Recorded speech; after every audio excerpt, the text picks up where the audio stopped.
Hello? Hello? Mic test? Hello? Okay, so good day sa inyo kung anong oras nyo ito mapapanood.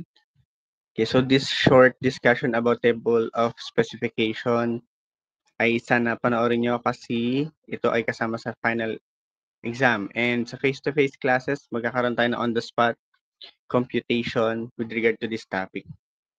Okay, so table of specification. Okay, as for the content of this presentation, number one, we will be defining the TOS in short. No? The definition, of course, and its importance in the assessment process kasi assessment of learning tayo, di ba? So, hindi lang basta tayo gumagawa na exam based on our perception or anything. Dapat meron tayong basis kung paano natin kinonstruct ang isang exam. Okay? Number two, of course, yung steps in preparing the TOS, the TOS. Medyo meticulous ang pag-process or pag-construct, pag-prepare ng TOS kasi may mga computations and of course may decimal and percentage. Okay, number three, we will be dealing the two formats of TOS.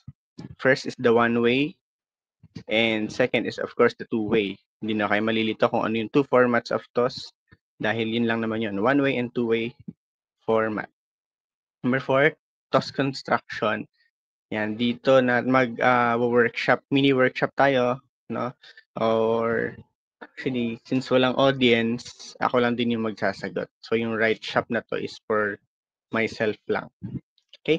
Objective, of course, to define the table of specification, discuss the importance in test construction, and apply the steps in preparing such.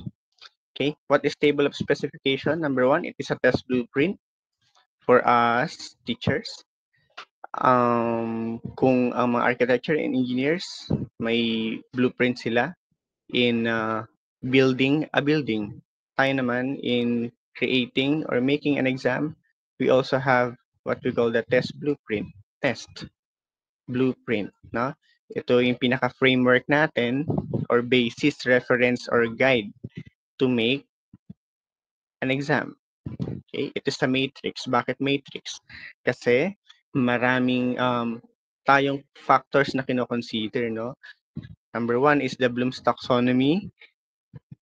And of course, andyan din yung mga topics, list of topics, learning outcomes, nandyan, number of hours na tinuro, total number of hours na nagturo ka ng time span na yon.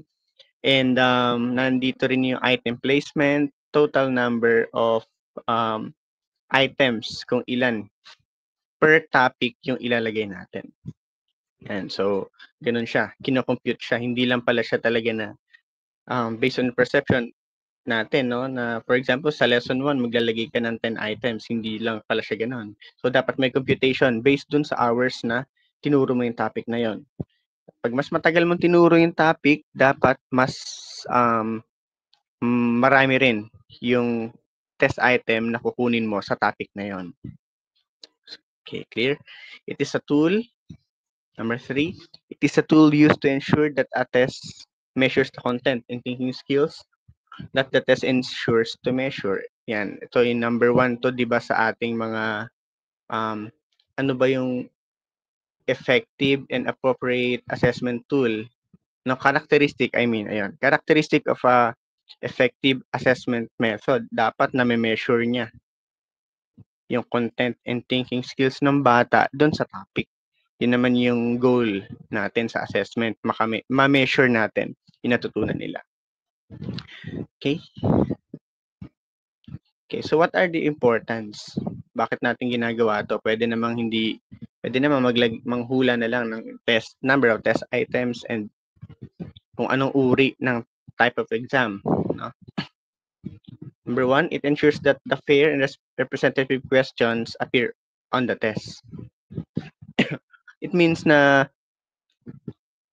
pantay, no, equal distribution yung pagbibigay natin ng test item per topic tulad ng sinabi ko kanina. And na sisigurado natin na yung topic na tinuro natin, even tinuro natin yan ng 30 minutes, nandun yan sa test. Hindi siya nawala. Nag-appear siya. Okay? So, tatandaan nyo, kahit 30 minutes lang natin tinuro, ilagay pa rin natin ang test item. Dapat lahat. As much as possible, lahat.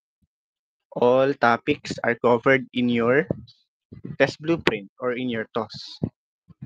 Okay? It improves the quality of teachers' evaluations, of course. Kaya nga tayo nagpapa-assessment para sa feedback, di ba?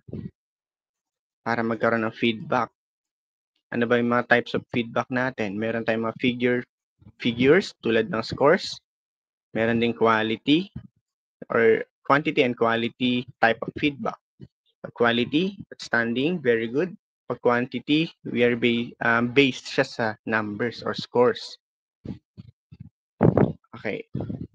And yung feedback na yon ay gagamitin natin for the item analysis, no? Para makita natin kung tayo dun sa specific test item, for example, sa number 5,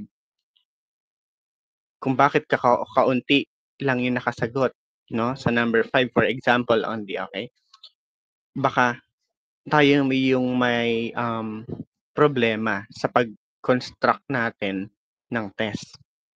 Okay? So yung feedback na yun, ginagamit din natin para sa next time, hindi na natin maulit yung mali na yun sa test item. Bakit? Kasi ang test ang test item or ang whole test, yung totality ng exam, dapat yan ay perfect, nearly perfect, no? Dapat wala nga dyan yung mga bonus, ganyan. And minimal na lang yung mga pagkakamali. Okay. Number 3, it helps teachers identify the type of items they need to include on their test. Okay? Anong type of item ba yung ilalagay natin? Of course, yung bawat topic may mga appropriate assessment tool or method tayo na gagamitin dyan, no? Appropriate ba yung identification dyan, no? Recall yung tanong. Pag sinabing recall, nagpapa-define ka lang. Pero matching type ginamit mo, so hindi siya appropriate. Pag recall, pwede kang mag-multiple choice identification or enumeration, no? And kapag list naman, listing yung type ng exam, magpapalist ka ng for example, what are the 2 types of assessment? Yan, magpapa 2 types of assessment ka, pwede kang gumamit ng enumeration. Pwede ka rin gumamit ng multiple choice. Okay, hindi ka pwede gumamit ng identification kasi dalawa yun eh. Diba? So, ilalagay nila sa isang item, dalawang sagot. So, hindi siya appropriate. Okay. So, yun yung importance ng paggawa ng TOS. However, dito sa TOS natin, hindi ko pa in-include yung types of exam na gagamitin natin per question. Malalaman natin mamaya. What are the importance pa? It provides the teacher with the evidence that the test has content validity. Diba? Isa yan sa mga characteristic natin. Dapat valid. That it covers what should be covered. Yan, sinabi ko kanina, dapat ma-covered ang dapat ma-cover. Ano ba yung dapat ma-cover dyan? Yung objective natin. Number 1 lagi. Hindi na tayo lalayo lagi. Kung ano ba dapat yung goal natin. Because yung objectives natin na sinusulat lagi per topic. No? So, sa paggawa ng TOS, meron din, gumagawa rin tayo ng objectives dyan. Pero yung objectives na yon ay, it is a collection of objectives from the objectives per lesson per topic. No? Pinagsasama na natin yung mga objectives na yan. Okay? Last, helps measure higher thinking skills and lower thinking skills of students. Okay? So, always remember, hindi lang tayo puro hats. Hindi lang puro tayo higher. We should be dealing also with the lots. More. Bakit po? Kasi bago sila makapunta sa HATS, sa higher thinking skills, bago sila makapag-isip critically, they need to step in lower order of thinking skills. Dapat mas marami to. Mas maraming recall muna. Okay? Pero hindi lang dapat compromise sa memorization. Okay, dapat yung recall mo, creative din yung pagkaka-construct mo ng lots mo. Okay? So, later on, may kita natin kung ilang percentage ba or ilang tanong ba dapat ang lots or yung lower and ilang tanong ba dapat sa higher. Yan. So, dapat tandaan, hindi lang puro higher, importante din po yung lower thinking skills ng students kasi ito yung nagsiserve as their foundation or stepping step para makaakyat sila dito sa higher. Next, ano ba mga components niyan? Siyempre, nandiyan yung content outline. For our topic sa TOS, ang gagamitin natin ay list of topics. Hindi tayo maglalagay ng list of learning outcomes and objectives. Okay? Topics po ang ilalagay natin. Hindi tayo maglalagay ng outcomes and objectives. Kasi once na naglagay ka ng objectives per topic, 3 yan. Lalaki yung ating TOS or hahaba. Unlike pag topic lang, pwedeng one sentence, one word lang. Kasi topic lang. Pero pag learning outcomes nilagay natin yan or objectives, 3 yan. Di ba? CAP, cognitive, affective, and psychomotor. So, hahaba yung ating TOS. Okay? So, topics lang ang ilalagay natin. Yan yung number 1 part ng ating TOS. Number 2, categories. Serves a reminder or a check on the cognitive complexity of the test. Kung gaano kahirap natin ilalagay yung isang test. Mamaya, papakita ko sa inyo kung ano yung mga categories. Meron tayong parang easy, hard, and difficult. Parang mga ganon. Meron tayong yan mamaya. Based, of course, kay Bloom's pa rin. Number 3, number of items. Kaya nga tayo gumawa ng TOS kasi para makita natin kung hanggang ilan yung sasagutan ng bata. Okay? And dapat dito, nasusukat din ang kagalingan ni teacher. Kasi baka mamaya grade 3 pero yung exam mo ay hanggang 50. So, per year level, wala naman tayong by the book na sinusunod kung ilang test item yung dapat nating ilagay. No? Sa isang exam or periodical exam. Pero tinatansya yan. No? Kung gaano ba yung kaya. For example, sa kinder, kaya na ng 10 to 15 items. No? Pero nagbabago naman yan. It depends dun sa topic na ilalagay mo. Okay. For the 2 forms of TOS, we have the one-way and the two-way TOS. Pinaka-basic yung one-way, no? Kaya-kaya natin tapusin yung discussion for the one-way. Kasi isa lang yung formula na kailangan natin dito. Okay? However, sa two-way, marami tayong mga pasikot-sikot kasi may mga difficulty level na tayong kino-consider. Okay? And percentage. Okay, first, dito tayo sa one-way toss. Okay? Dito, only the basic components of the equation are needed and placement of the test. Wala na tayong ibang hinahanap sa one-way toss, kundi yung number of items per topic and yung item placement kung saan natin ilalagay yung test item. Okay? So, this is an example of a one-way toss. Okay? So, part number 1 is learning outcomes. Learning outcomes nilagay niya or objectives, no? Identify, nagsisimula sa verb. Lagi, apply, analyze, make. Diba? However, sa atin, ang ilalagay natin ay topics. Ang ilalagay natin. Yan. So, another part is number of hours, number of items, item placement. Okay? Nandito po sa baba yung total. Huwag malilito sa formula. Titingnan nyo kung ano yung naka-indicate sa formula kung total number ba, total number of hours. Pag total number of hours, ito. Pag total number of items, ito. Okay? Pag number of hours lang, walang nakalagay na total, ito yon. Yan, number of items, ito yon. Okay, for the item placement naman, ayan, kung saan number mo siya ilalagay. Okay, so dito, lipat natin dito sa kabila. Okay. So this is an example of a one-way table of specifications na lagi natin gagamitin. Okay, so learning topics na lang to. Learning outcomes or topics pa rin. Yan, topics na lang po yung nilagay natin. We have 5 topics for an instance na example lang yan. Okay? So, ito yung mga steps in making a one-way TOS. Okay, andito yan. Dito yan sa baba. Step 1 muna tayo. Okay? The very first step na dapat gawin is i-list down mo yung iyong mga learning topics, which is nagawa na natin dito. Step 1 yon. Okay? Determine the coverage topic to be included in the test or exam. List down mo lahat ng topics na tinuro mo for that time span na nagturo ka. Pwedeng 1 week, no? Kung per week ka nagpapa-exam, per week. Pwede ring per quarter. Yan. Pag per quarter, medyo malaki-laking oras yung ilalagay natin. Okay?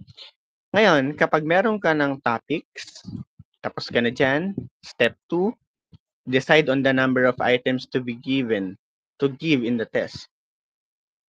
Hanggang ilan ba yung sasagutan ng bata? For example, naglagay ako rito ng 60 items in total. Yan. So, we are done with step 2. Yun lang naman yun, kung hanggang ilan sasagutan nila. Number 3, review the number of hours spent in teaching the whole unit. Okay? So, i-review mo kung ilang oras mo tinuro yung mga topics na yon. Ikaw ang magde-decide niyan kasi ikaw yung nagturo eh. Okay? So, ilalagay mo kung ilang oras. 1.5 hours. Yan, 3 hours. Ito class, example lang to. No? Hindi naman, for example, ang topic is, itong mga topics kasi na to class na nilagay ko, ito yung topic na nasa syllabus natin. Okay? So, may mga pagkakataon na nagtuturo tayo ng 3 hours lang, ganyan. Okay. So, ilalagay mo kahit may decimal, 1.5 oras, 1.5. Okay? And after mo malagay ito, tapos ka na sa number 3, na-review mo na. No? Ito total mo na agad. So, calculator, 1.5 plus 1.5 plus 3 plus 2 plus 2, 10. So, total number of hours mo na nagturo ka ay 10 hours. Okay? Number 4, decide how many items should be allotted for each objective or each topic. Okay? Dito na tayo sa part na to, which is need na ng computation. Hindi ka manghuhula dyan.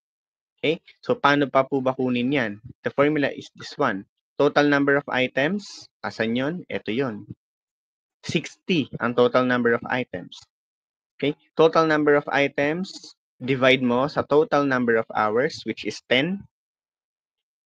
And i-times mo sa number of hours per topic. Okay? So,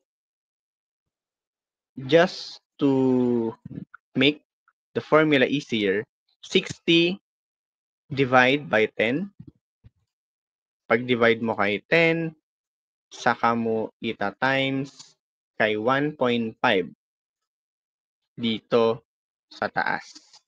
60 divided by 10 times 1.5. And dito mo ilalagay yung sagot. Okay, so let us compute. 60 divided by 10, of course 6 times 1.5. So we have 9. Okay, so for your first topic, you will be assigning 9 items for this topic. 9 items ang ilalagay mo sa first topic mo.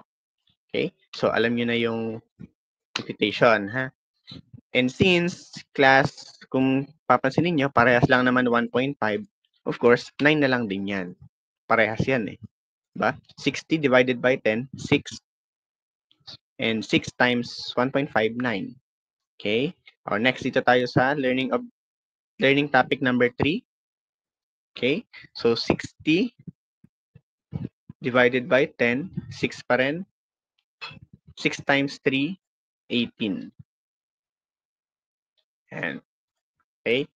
Class dito sa paggawa ng TOS, normal lang na magkaroon ng mistake. Pero dapat chine-check nyo kasi once na magkamali kayo sa umpisa, damay na yung lahat. Okay? So, lagi nyong i-check. Okay? Next, dito tayo sa number 4 and 5. Since parehas naman silang 2 hours mong tinuro, parehas lang din yung total number of items niyan. Okay? So 60 divided by 10 is equals to 6. 6 times 2, 12. So meron kang 12. Check mo na agad kung tama ba yung mga nakuha mong number of items per topic. 9 plus 9 plus 18 plus 12 plus 12. Oh, so nakakuha ka ng total of 60. Tugma naman. So tama na to. Okay? Next, i-deal out mo is yung item placement. Kung saan number mo ilalagay yung mga tanong mo. So alam mo na nasa first topic, no? Concepts and purposes of classroom assessment, maglalagay ka ng 9 items. Okay? Pwede mong ilagay dito 1 to 9. 1 to 9 mo siya ilalagay. Tapos ito, since 9 din to, ilan na ba yung 1, 2, 3, 4, 5, 6, 7, 8, 9? 9. Next, of course, number 10 ka na. Bilang ka uli ng 9. 9 yung interval mo kasi 9 to eh. Okay? And dapat sa huli, mag-60 ka lang dito. Hindi ka magkukulang, hindi ka sosobra. Hanggang 60 ka lang. Okay? So, 10, 11, 12, 13, 14, 15, 16, 17, 18. Next, dito ka na, 19. Bilang ka ng 18 ulit. 9, since 19 items yan. Okay? 19, 20, 21, 22, 23, 24, 25, 26, 27, 28, 29, 30, 31, 32, 33, 34, 35, 36. So, 37 ka na dito. Bilang kang 12, 37, 38, 39, 48. It's 49 to 60. Tingnan mo kung tama yung 49 to 60 mo. Pag binilang mo yung 49 to 60, dapat ang lalabas sa daliri mo ay 12. 49, 50, 51, 52, 53, 54, 55, 56, 57, 58, 59, 60. O, tama. So, tama na yung ating item placement. Okay? Pag sinabing item placement, I repeat, kung saan mo ilalagay yung tanong. Okay? So, may mga nagtatanong, pwede po bang shuffle? Sir, pwede naman. Pero for the sake of the discussion for today, by hierarchical lang yung ginawa natin, no? Kung yung ano yung first topic, medyo ilalagay natin sa unahan na tanong. No? Wala pang nakalagay dito kung multiple choice yan or identification, wala pa tayo sa ganon. Placement pa lang. Okay, so dapat tama yung placement nyo, ha? Yan. Pero pag shuffle naman, pwede nating sabihin na sa number 1, sa concepts and purposes of classroom assessment, pwede mo siyang ilagay sa, gusto mo shuffle. So, ang paglagay pag shuffle sa item placement ay number 1, 5, quit po yung gagamitin natin. Pwede yan, lagay mo sa number 45, and lastly, lagay mo sa number 60. Pero dapat walang magko-coincide yan dito sa baba. Gets nyo? Yan. So, pag naglagay ka na rito ng sa number 1 ng item number 60, wala ka na rito 60 kasi mag-merge na yung dalawang topic. Yan. So, mas mahirap yung paggawa kapag shuffle. Okay? Pero pwede namang i-base nyo sa add-even, 2, 4, 6, 8, 10, tapos 1, 3, 5, 7. No? Pwede yun. Basta dapat 9 to. 1, 2, 3, 4, 5, 6. Yan. Walang 71. Hanggang 60 lang. Okay? So, balik natin doon sa 1 to 9. Ganyan lang muna. Doon lang muna tayo sa pinaka basic. Okay, so tapos na tayo sa one-way table of specification. Okay, so ganyan lang 'yon. Okay, so mas madali siya kasi nga wala tayong kino-consider ng mga difficulties. Unlike sa two-way na medyo mahirap. Yan. So, next. Ayan 'yon, yung kanina. In step 2 natin ay decide on the number of items. Kung ilang number of items. Yan.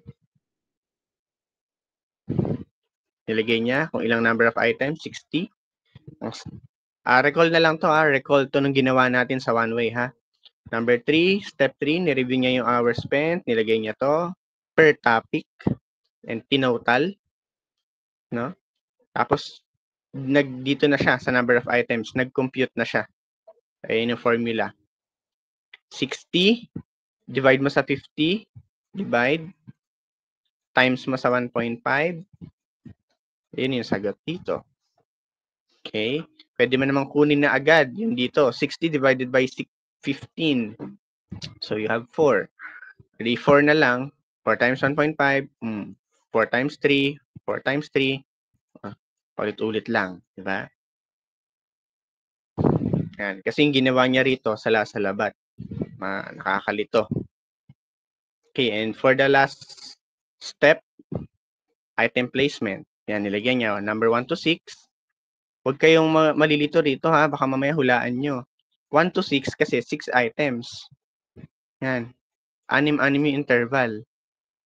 Ito, ang interval ng 13 tsaka 24. 12 yan. Ang 25 to 36, 12 din. Tignan mo, natapos siya sa 60. Hindi ka pwede lang mag-pass dyan or magkulang. 60 dapat. Okay? Okay, let's move on dito na sa two-way TOS.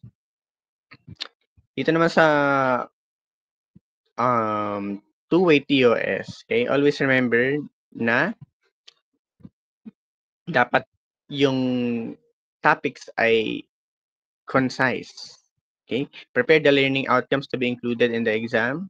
Lagi naman natin ginagawa yan. Yun yung step 1. It is possible that you will not be able to include all the learning outcomes of the lessons discussed. No? Ang sabi, may pagkakataon daw na hindi natin ma-include lahat. No? Pero we as a teacher, dapat ini-include natin lahat.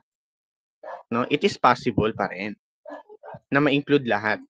Kasi kahit saglit mo nga lang tinuro, sabi ko sa inyo, ay dapat nilalagay pa rin natin. Kasi malay mo may hats doon sa tinuro mo na saglit na yon, no? So, always include as much as possible all the learning topics. Okay? And last, select only the most essential learning outcomes. Since hindi naman tayo gagamit na learning outcomes, hindi na natin yan susundin. Okay?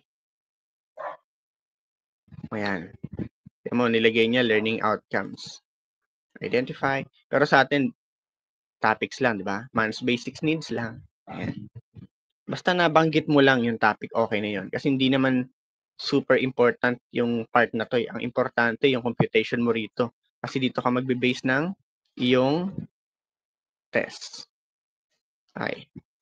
So, ito yung example ng two-way na TOS. Meron na tayong categories of skills na tinatawag. Easy, average, difficult. Okay? So, yan yung susundin na natin kasi yan yung sabi ni Bloom. Yan. Punta tayo dito sa baba. Ito yung ginawa ko na two-way table of specification na ating susundin na. Okay? So, wala namang pinagkaiba to doon sa nasa presentation, no? So, for the two-way table of specification, number 1, the first step is of course, tulad lang din ng one-way, determine the coverage or topics. Nilagyan natin ng topics natin. 5 yan. Okay? Pag nalagay mo na, step 2 ka na agad. Ano ba ginawa natin nung una, kanina? Determine the number of hours allotted or you spent for each topic. Naglagay tayo dito ng mga number of hours, kung ilang oras natin tinuro. No? Pero actually, parang ang ginawa natin sa one way ay inuna natin yung total number of test items. No? Dito. Yan. So, pwede naman yan kung ano mauna dito sa number 2 and 3.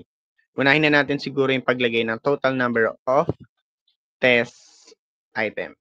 Yan. Wait lang.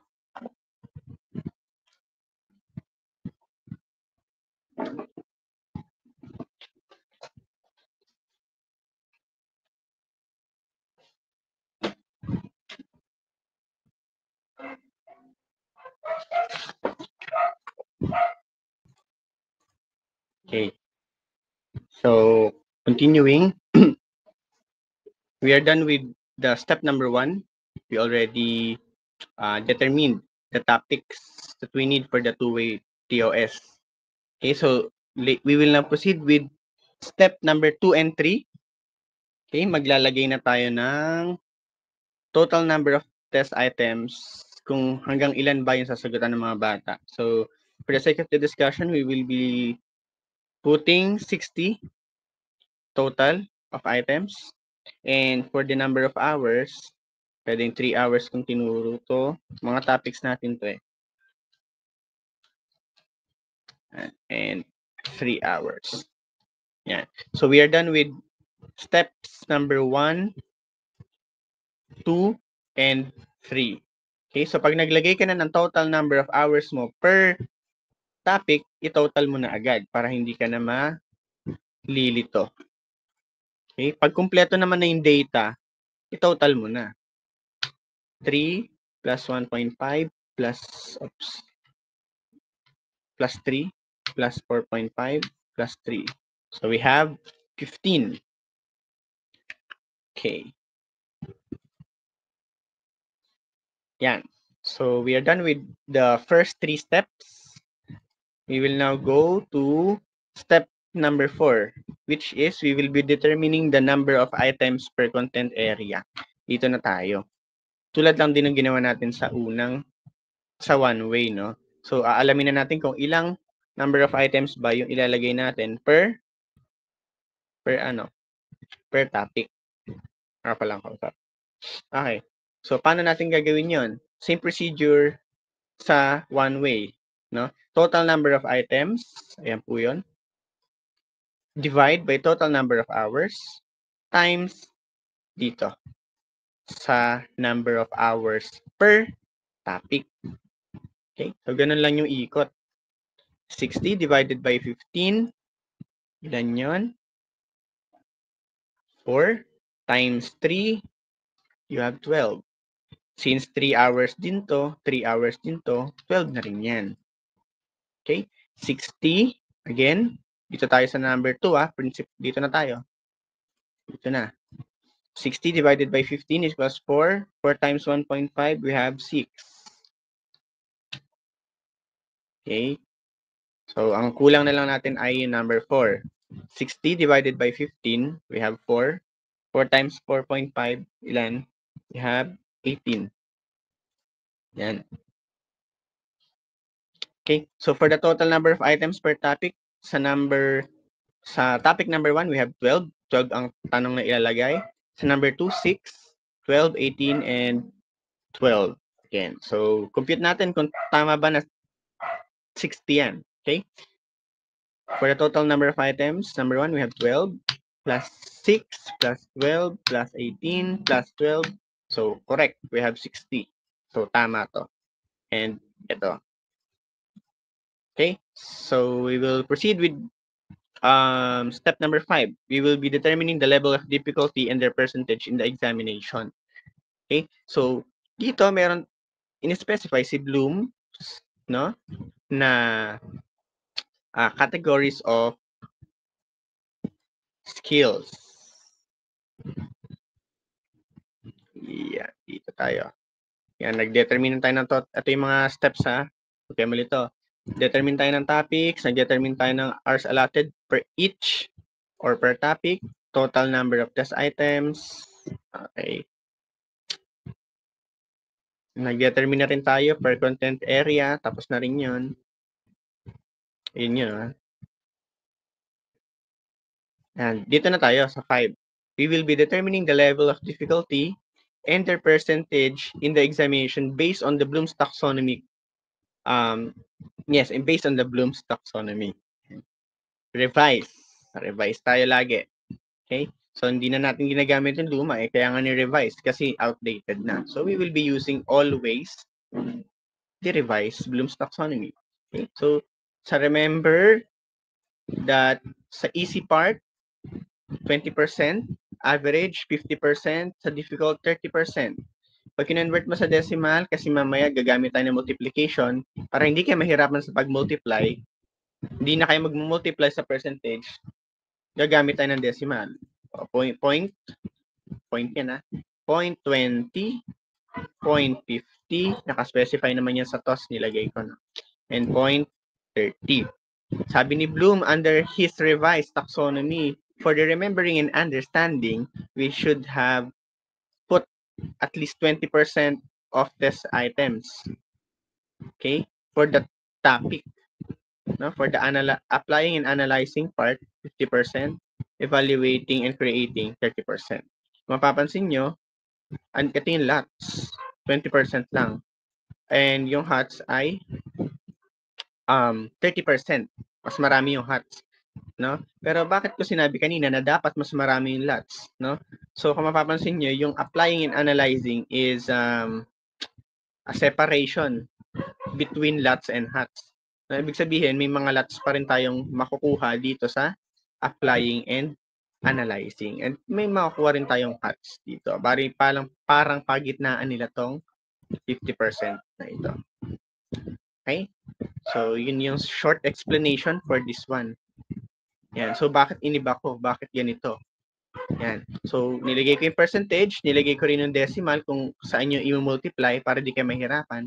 And nilagay ko na rin, of course, yung kung ano siya sa Bloom's taxonomy. Pero later on, tatanggalin na rin natin to kasi irrelevant naman na. No? In-specify na nga natin na si remembering and understanding ay easy and si applying, analyzing, average. Si evaluating, creating ay difficult. So, no need na ilagay pa tong yung taxonomy. No? Okay. So, moving on. Na-determine na natin. Check. Na-determine na natin yung categories of skills. No? So, step number 6, determine the number of items for each topic per level of difficulty. Yan. Maglalagay na tayo ng figure dito sa gitna. Okay? So, paano ba kunin yan? So, step number 6. Ito yung formula class. Total number of items per topic, multiply mo lang sa difficulty, which is yung decimal. Decimal or percentage. Simple as that. No? Total number of items multiply by difficulty level. Yan. For instance, dito, 12, you will be multiplying 12 by 0.2. Okay? 12 times 0.2 is 2.4. Dito mo ilalagay yan. Kasi dito siya naka-column. Diba? Dito siya naka-column. And dito rin siya naka-row. So, dito mo ilalagay. Okay? Next, 12 times 0.5. We have 6. 12 times 0.3. We have 3.6. Okay? So, obviously, merong mga kaparehas, no? Diba? Since number of hours natin dito ay 3, 3 din dito, 3 din dito, same na lang din yan ng mga nasa baba. So, we will be just copy and paste dito, paste dito. Okay? Shortcut ko na lang ha. Huwag kayo malilito na bakit nagkaroon nito. Kasi nga, parehas lang naman ng total number of items. Yan, no? Parehas lang nito, ito. So, parehas na lang din yung nasa gitna niyan. And aksaya sa oras kapag kinumpit pa natin yan. Moving on, dito tayo sa number 2. Same process. 6 times 0.2. Ilan yun? We have 1.2, 3, and 1.8. Yan. Next, 18 times 0.2. Ilan yan? 3.6. 18 times 0.5. Meron tayong 6. I mean 9. 18 times 0.3. Meron tayong 5.4. Tama ba? Yes, correct. Yan, so kompleto na. Ganun lang kadali. Diba, mga kapatid? Napakadali lang. So, the next thing you will do is since complete na yung data mo per column, you will be computing your total number per categories of skills. Ha?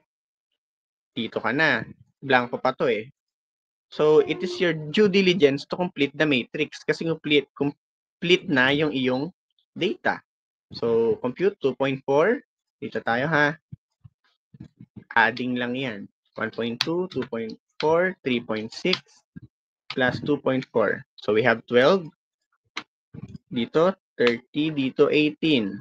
So, dapat pag kinompute yan, lumabas ay 60. Okay?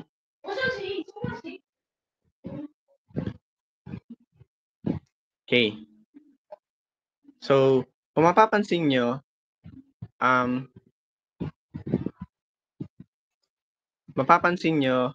may mga test item na may decimal. Okay? Wala naman decimal, walang test item na hati, isa't kalahati, or 2.4 test item, wala. So, pointing system natin ay single, no? 1 point per test item. Okay? So, ang gagawin natin ay mag-round on tayo dito. Okay? So, wala namang tanong na pag nasagot ng bata ay ang score nila 2.4 or 1.5 yung score nilang nakukuha. So, dapat walang decimal na makikita rito. Dapat ganito. Diba? Dapat whole number lang ang test item natin. So, dito na nagkakaroon na ng mahirap na part, no? Kasi dito tayo magde-decide kung round on or round off. Okay? Minsan kasi kahit 4, of course, pag 2.4, ang round niyan 2. Pero minsan, ginagawa nating 3 kasi hindi nga sasakto rito. Pag kinompute mo na siya pababa, hindi na 12 yung sagot. So, sobra ka na. So, dito, importanteng mapakinggan ninyo, no? Na kapag tayo ay nasa on-the-spot activity na wag niyong tatanggalin yung decimal. Ilagay niyo pa rin yan. Diyan ako magbe-base ng correct answer ninyo. Okay? Ngayon, of course, ilalagay pa rin natin yung round on. So, for 2.4, lalagyan niyo ng parenthesis, ganyan. So, we have 2. Ano?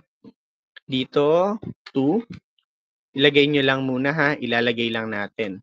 Dito, 2 rin. Dito, 4. And dito, 2. Yan. So, hindi pa final yung mga nasa parenthesis na yan. Always remember that, ha? Kukomputin pa natin yan pababa. Okay? So, mabilis ang compute. 2 plus 2 plus 2 plus 4 plus 2.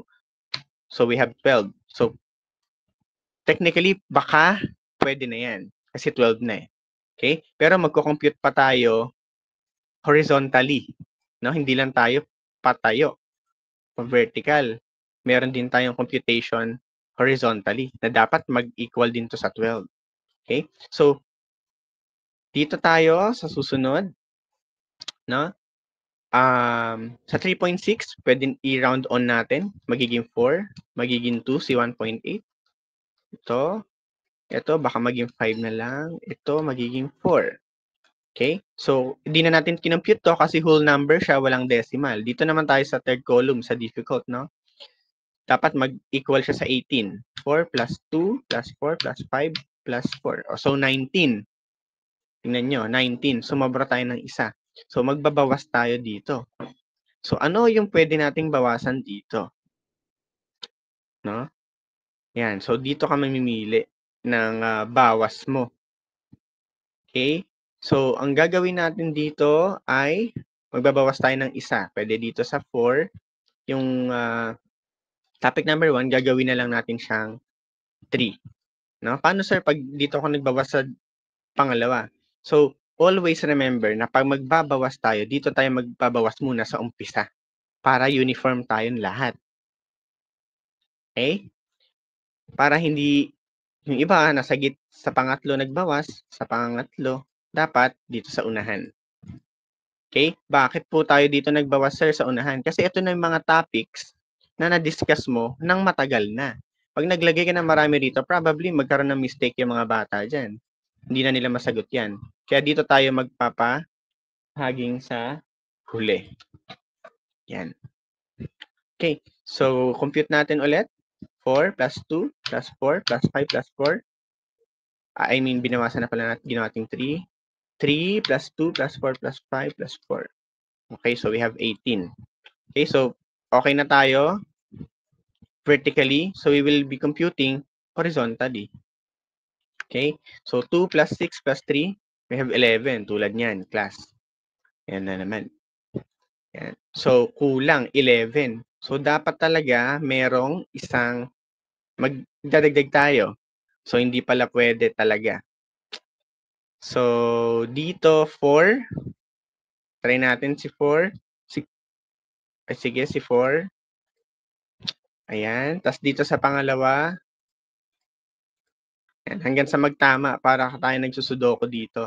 No? So, 2. Dito na tayo sa second row, ha? 3 plus 2. So, 7. Sobra dito. Bawasan natin ng isa.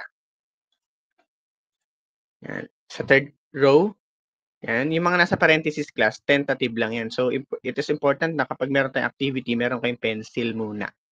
Okay? 2, third row tayo, plus 6, plus 4. Yun, tumama. Naging 12. For the fourth row, 4 plus 9 plus 5. Yan, 18. Tama. Sa last, fifth row, 2 plus 6 plus 4, 12. Tumama naman siya. Ayan. Okay. So, medyo binabawi ko yung sinabi ko kanina na dapat sa umpisa tayo, no?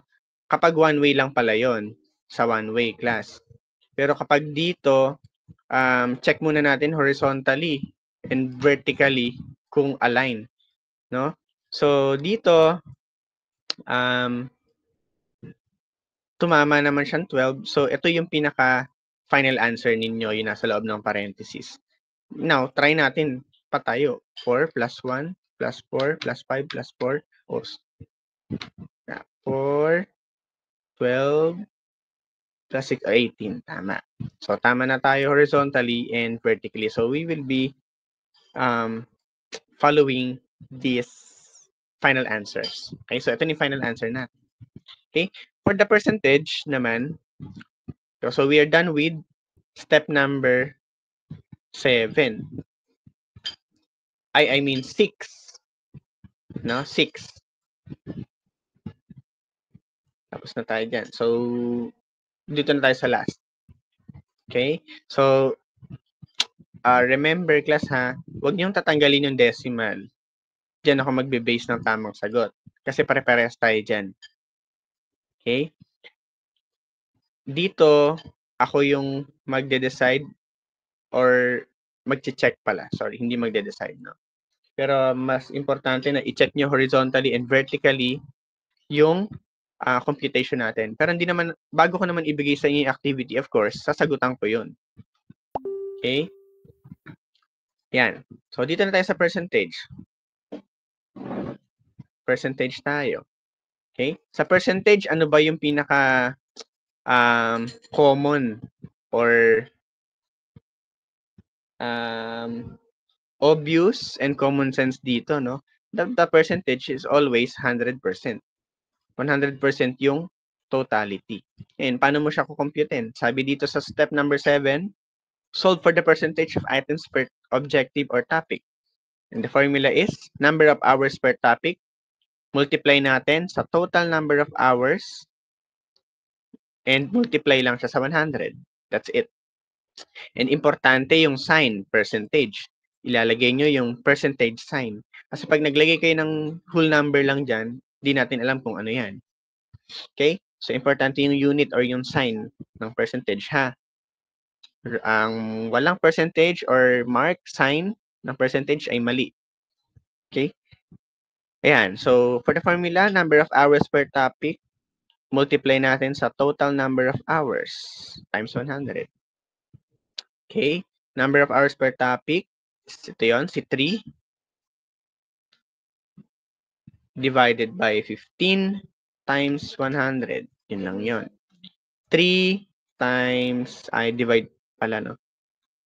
3, divide natin sa 15 times 100. We have 20% for the first topic. And since, obviously, class, tingnan nyo, number of hours, parehas lang. Diba? May kaparehas siya eh. 20% na rin yung the rest. Okay, so meron ka ng 60%. You were looking for the remaining 40%. Dapat mag-40 itong dalawa. Yung total nila, no? Okay, so let's compute.